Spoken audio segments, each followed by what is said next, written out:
The film opens with Lydia Tár preparing for an interview with Adam Gopnik in New York City. Since Lydia is a world-renowned composer and conductor, Gopnik lists all of her accomplishments, including being the first female principal conductor of the Berlin Philharmonic. Lydia is currently promoting her upcoming live recording of Gustav Mahler's Fifth Symphony. During the interview, Lydia also talks with Gopnik about her mentorship under Leonard Bernstein and her other influences. Sitting in the audience is Lydia's trusted assistant, Francesca Lantini. Lydia meets with Elliot Kaplan, another conductor who leads a program Lydia founded for aspiring female conductors, although Lydia is considering expanding the program to include male musicians.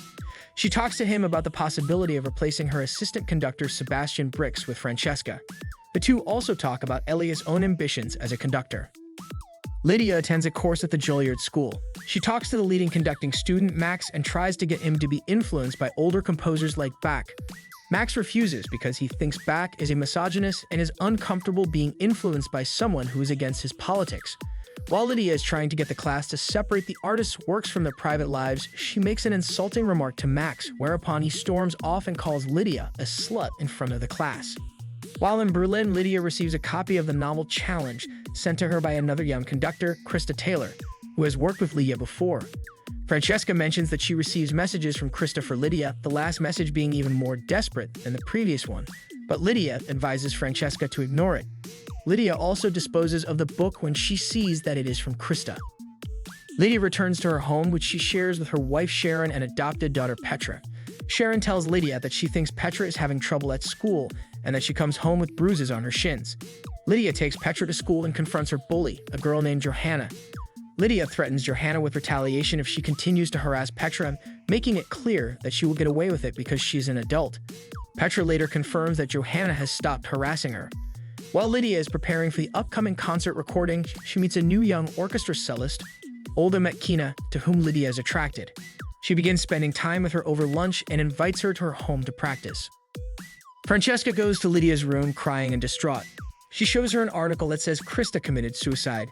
Lydia comforts Francesca, but then checks her emails and tries to delete them because she had repeatedly sabotaged Krista's career by blacklisting her and telling other hopeful mentors and directors to turn away from her because she had mental problems.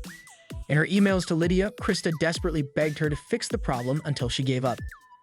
Lydia meets with Sebastian to tell him that she is firing him and looking for a replacement. He suspects she has Francesca in mind since Lydia is attracted to her, and Sebastian tells her that everyone knows what Lydia does to young conductors. When Lydia fires back, Sebastian quickly backs down. Lydia also holds an audition for a new cellist, though she seems to have another woman in mind for the job. The part goes to Olga. Lydia experiences bizarre nightmares in which she hears the constant ticking of a metronome, or one in which she hears a terrible scream while jogging. As news of Krista's suicide spreads, Lydia is warned that allegations are being made against her in connection with the incident. She speaks to a lawyer who informs her that there will be a deposition. Lydia drops Olga off at a place that is supposedly her home. Leaving behind a stuffed animal, Lydia follows her through the alleys to find it, but she loses sight of Olga. When Lydia is startled by a dog, she runs away, but stumbles up the stairs and seriously injures her face and shoulder.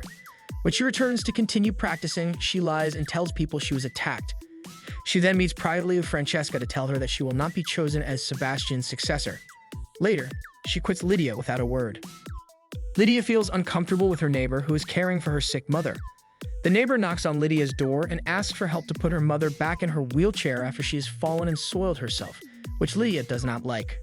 As Lydia travels to New York for her deposition, she encounters more problems, such as an out-of-context video from her class at Juilliard that makes her seem crass and reckless, and an article in the New York Post about her involvement in Krista's suicide. At her book signing, she is mobbed by angry protesters, and Olga, who brought her along, makes off without Lydia.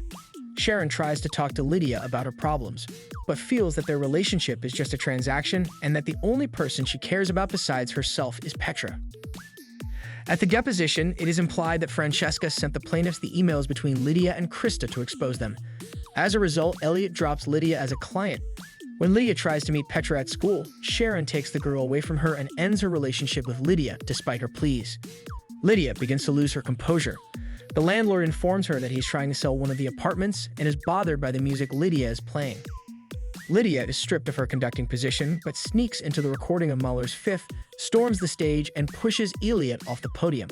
She then tries to conduct alone, but when Elliot tries to stop her, she continues to attack him until she's dragged off stage. Lydia's crisis management team advises her to retire and start over from scratch. She travels to her old childhood home and goes to her room, where she watches tapes of Leonard Bernstein conducting that move her to tears. Then she meets her brother Tony, who addresses her by her real name Linda. Lydia takes a new job in Thailand, where she wants to make a fresh start. She gets to know the area and decides to stop at a massage parlor. However, when she sees that it is a brothel, she is unnerved and goes outside to throw up. The last scene shows Lydia starting her new job. She works as the conductor of an orchestra for a Monster Hunter cosplayer convention.